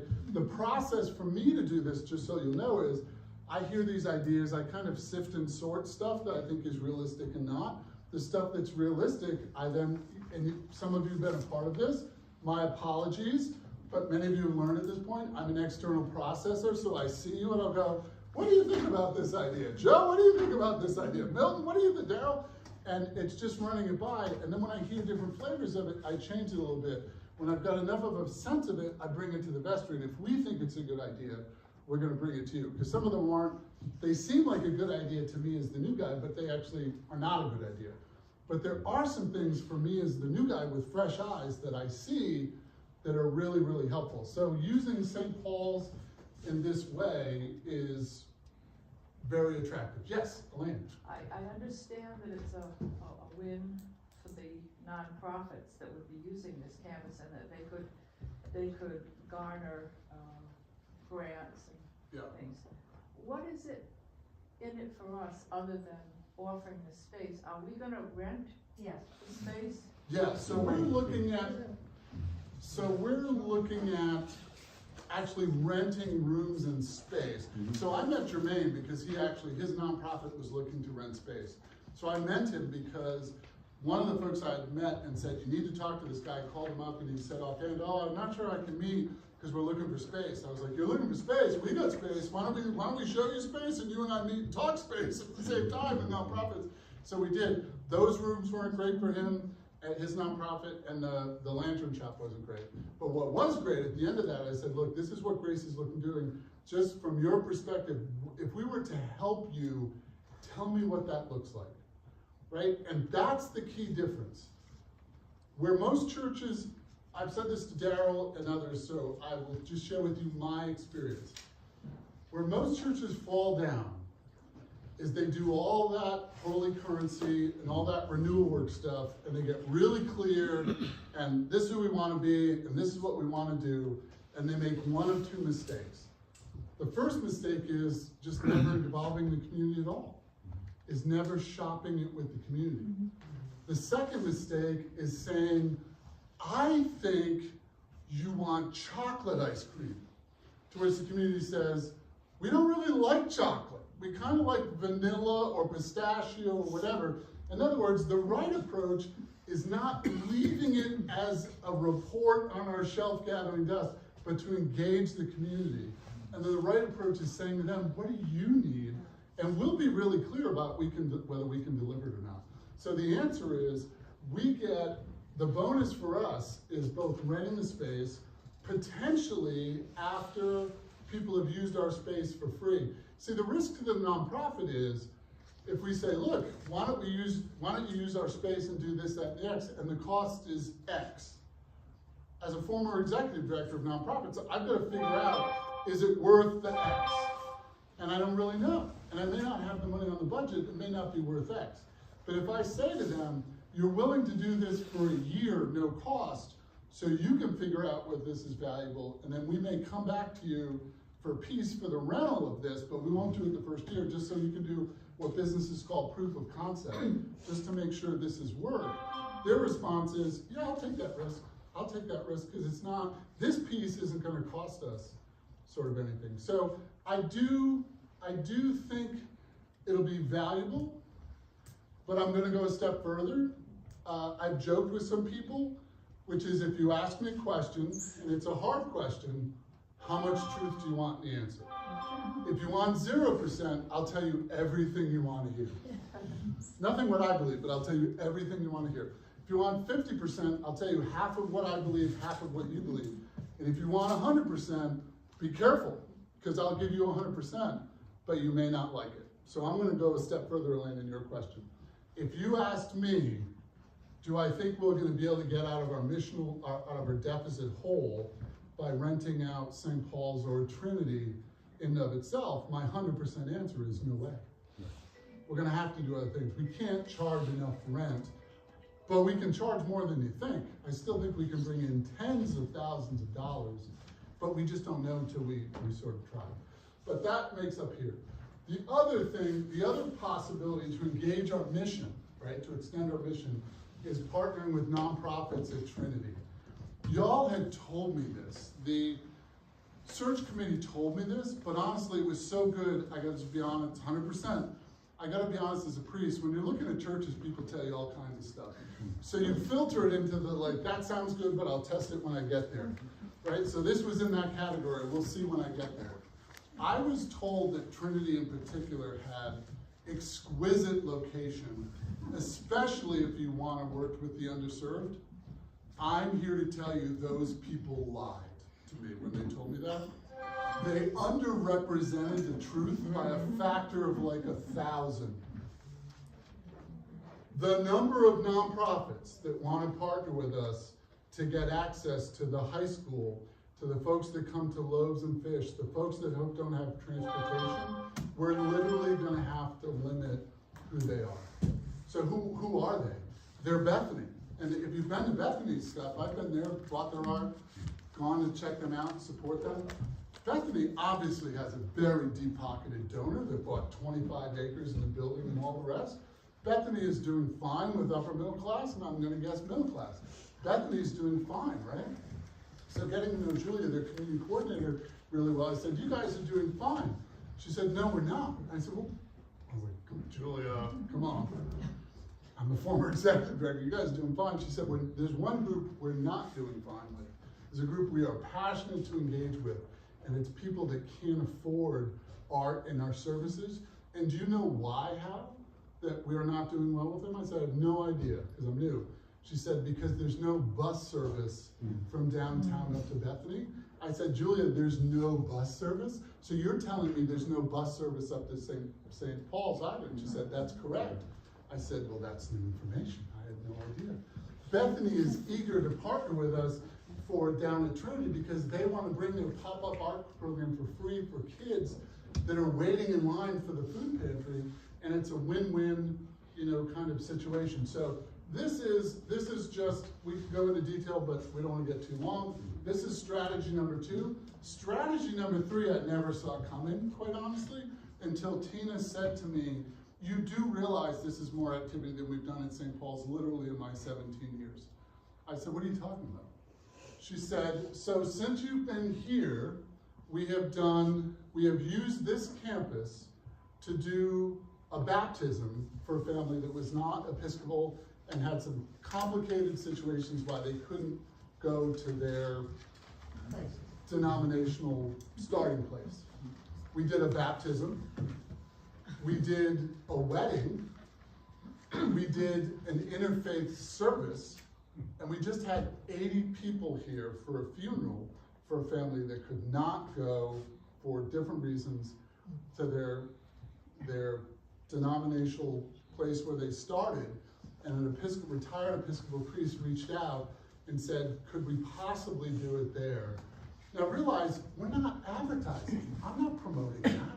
We're not advertising, but people are coming to use our space. And as I said to Kate and Tina and others, the wisdom of this is that we've been setting up systems. You've been seeing it, setting up systems, so it's not dependent on me. It's dependent on the ministry leaders so they can function without me. So the systems are in place, and now we got all these people sort of coming. Is God up to something here? Is it coincidence? You got to use critical thinking and not magical thinking. I don't really know, but I honestly think this could be a third viable venue that we have. We share our space for folks that are not going to be sadly, tragically supported by the denomination they started with. And so, so that's the thing. So this here, and then, so let me pause there. So we're getting kind of long. Strategy feedback. What do you, oh my gosh, it's very long. What do y'all think? And if you've got other ideas, we're not saying these are the only ideas, but if you have other ideas, let us know. But the usual, I'm convinced, the usual pitch, the pitch I made in my last parish was, for example, was not, so some of you have heard me say this, forgive me for repeating myself. This strategy can be utilized only at 2 of the 6 churches I've ever served. The other 4 never could do this strategy. The parish I was at last, which is an amazing, fabulous parish, fabulous people, faithful, hardworking, amazing, fabulous, wonderful. You're not going to travel to rural Somers to do whatever. When they started a food program, it was to create the food and bring it to an Episcopal church, St. Mary's Mohegan Lake, that had a distribution. The only other church that I've ever served that could pull off this share your space strategy was Heavenly Rest in Manhattan. Because everybody wanted to be next to the Smithsonian and a block from the Guggenheim and right across from on 90th and 5th Avenue. Our capacity to share space, to empower people, is greater than I imagined. It's fantastic. So anyway, so that's exploring that. So we're almost done. Questions, comments? Does that strike you as wildly off? Are you surprised by hearing that people want both campus space? There's no space in Ossining for public use, so it's not surprising at all. The only comment I would say to keep in mind is that there are several new developments in the pipeline, the DPW site, 136 Croton Avenue, and one other that is escaping my mind, and they all are, at least in preliminary plans, are gonna have some kind of communal space. So they will be competition to you at some point. Yeah. You have the library too. The library, a Ours. ton of people use the library, so that's harder to get, I think. That's what I've heard. One of the groups that I will go out on a limb, I'm still assessing, but I do think God is behind this. is that when I went to the Pride flag raising in June, there was only 2 ministers there, 2 of us there, which I think was a wonderful, let's put a positive spin, a wonderful opportunity for us. I wish there were more ministers, but a wonderful opportunity for us. I said to Christina, the executive director of the Loft in White Plains, where is your office in Austin? Like, I'd like to come by and visit, where is your office? And she said, we don't have an office. And I said, why not? Why are you here? She said, A, just what Jackie said, there's not a lot of space, and B, we can't afford it. To which I thought, oh my gosh, I am interested in how we can allow them to use Trinity space. Well, guess who was on, and if you know this, don't answer. Guess who is on the board at the Loft? Guess who's a member of Grace? It's on a board member of the Loft, and is not in the room. She would not mind me saying this. This is not confidential. Is not in the room right now because she's doing a support group over the internet for the Loft. Guess who it is? It's Deacon Jean Marie. So God has sent us someone who, Deacon Jean Marie, who's a former board member at the Loft. I think we've got some opportunities to do more with the Loft. You know, so these are the kind of things we're talking about. But the point is, thank you for listening. Generate your own ideas. We're not saying these are the only ideas. These are our best ideas, but it doesn't mean they're the best ideas. So we want everybody to give input because this is your church. This is our church. And Lori and I are absolutely thrilled to be here. We started with the Broadmoor stuff because, honest to God, it reminds me of Broadmoor. When the floods, those are my neighbors. This is like deeply personal. My neighbors died. 100% of our homes took on 8 feet of water. We were one of the poorest neighborhoods and one of the poorest cities. The city of New Orleans is below Louisiana per capita, which is below the rest of the country, and Broadmoor was below New Orleans. We lived in Broadmoor because our first house was in the whitest, wealthiest neighborhood in New Orleans, and it was out by the lake, and it was soul death. And we said, we gotta get out of here. This is just not why we live in New Orleans. We wanna be a part of a mixed, wonderful community. And so we sold and moved to Broadmoor, and the community, I mean, we were devastated. I didn't say this before. They wanted to sell our neighborhood for the adjoining white, wealthy neighborhood, so we would be a drainage park for them. I'm not anti-white as a white guy, but I like peace, I like justice, and it was just so unjust. And I'm telling you, as someone who's been through a harder challenge than Grace has now, what I see here reminds me of Broadmoor.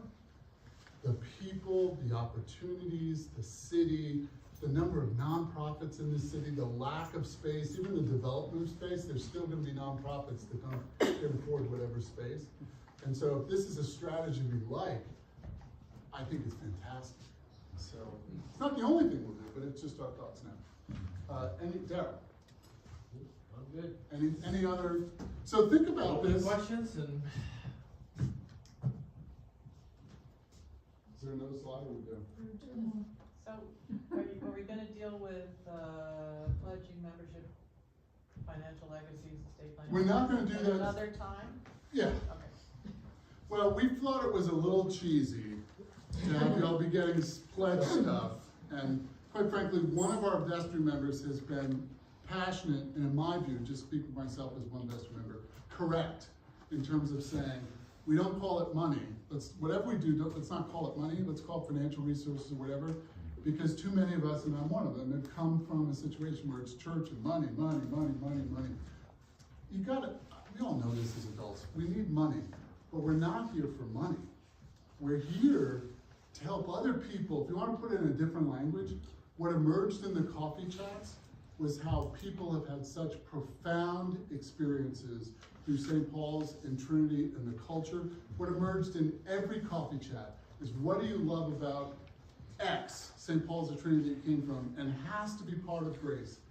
Every single one of you said, and you're not gonna be shocked, people are welcoming and warm and diverse and caring, and we're there for one another, and there's differences that are respected.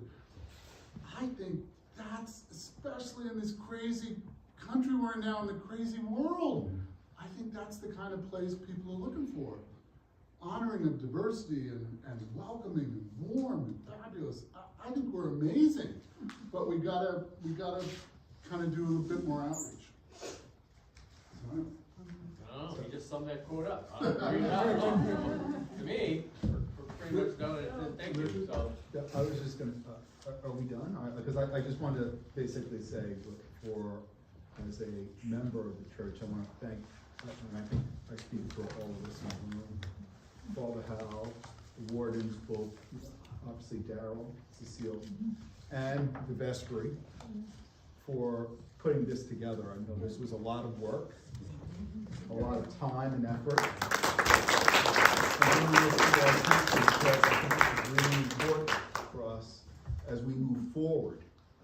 And, you know, and thank you so much. And I want to piggyback on your comments, thank you.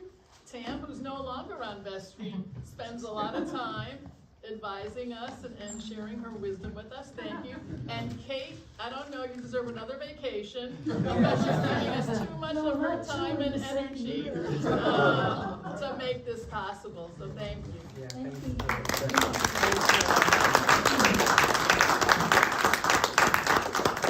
Just kind of a final note, but just some quickie math, but, you know, so we've got, you know, the educational wing here, we've got the laser shop over there, and we've got some other spaces that could be rented out on a short-term basis, but if we were to do a long-term rental piece on at least the educational wing, the lantern shop, and let's just assume on a low conservative effort, we only got $1,500 a month for both spaces for a total of $3,000. That'd be almost $40,000. So in 5 years, at $40,000, you'd eliminate the deficit. So don't think short term that we gotta do it today, but in lieu of what Cal's just brought up as far as rental space, the numbers are there, that everything is doable as long as you're willing to set up a goal, milestones, and work through a strategy. Yeah, Daryl, yeah, one question for you. Do you know if we're zoned that we can rent those spaces out through town? Kate would know. Kate, do you know Steve? Steve. Kate said it was good, so. Yes, Elaine. I have another question. Yeah. How could you rent out a lantern shop? I mean, what could you use it for? So we brought it, you may not be aware of this, from the first month, I worked very successfully with a fabulous commercial realtor named Carrie. And we brought Carrie in, she said, Carrie, we're not signing any docs right now, we just want to see if this universe that I see is possible.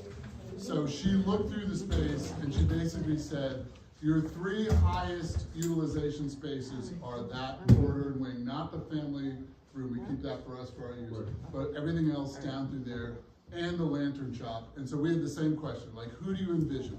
She said, who we envision, and I found out, lo and behold, patterns recur. Who they envision here is who you've had before, which is a small preschool, day school kind of thing, because of the campus and other things and sort of being there. Who she envisions for the lantern shop would be someone that wants, a lot of folks have been displaced from these really big commercial buildings, and so they're looking for space where they can sort of meet the public, but her feedback to us was, that's really not gonna be a viable, like, retail space. It's too far off the beaten path and all the rest. But it's perfect for an accountant who needs to meet occasionally with people, an attorney that's possibly in that boat, someone who might have something like a yoga practice or studio that wants something. So she's saying it's definitely viable, highly viable for both. So I wasn't gonna share this, but at risk, I will share it. God help me if I'm doing the wrong thing. I don't want it to create more of a headache. So we've got one group that is like breathing down our neck to rent that space. They would literally have rented it a week ago, but we're not ready. So by ready, meaning the Buildings and Grounds Committee, we have thought, we gotta get those rooms cleaned out and ready and all the rest. So there is a group that works for the hospital that puts together like gift bag kind of things for kids at the holiday that are in the hospital that want to rent those 3 rooms like literally yesterday. They'd sign a lease today if I called them and said, let's sign a lease. We're just not ready to do all of our homework. So having done real estate stuff, my business before this, I said to Tina's like, yes, Tina Friday was like, Hallie, you gotta do something. She's calling me every day, right? So I did the proper thing for a priest to do. I gave her Daryl's number. So, poor Daryl. So we're both so busy getting this ready. I said, Tina, just call her and ask her 2 really important questions. Question number 1, will you do a partial lease? Meaning just a 3 or 4 month lease to get you beyond Christmas. And number 2, 3 questions. Number 2, would you take it as is? Meaning we don't have to drop $5 grand in to paint it and put locks and all that. Would you just take it as is? Assuming it's vacant and they can use it. And number 3, we gotta know it's gonna be rent and utilities. So what's your bottom line? Like what can you truly sort of afford? And in my head, I thought if they would do a partial lease, first it'll tell us how desperate they are, because everybody wants 12-month lease, not a 3 or 4 month lease. And the answer came back, yes, they will take a partial lease and they will pay $12.50 a month. So just right now, if we're able to get in there and rent it for 4 months, we will make $5,000. So it's what Daryl says is real. Like the possibilities at the Lantern Shop and other stuff are very, very, very viable. And all of these other examples, I mean, you all know it infinitely better than me. Folks wanting to use both spaces, they're super viable. Any other questions? Great question.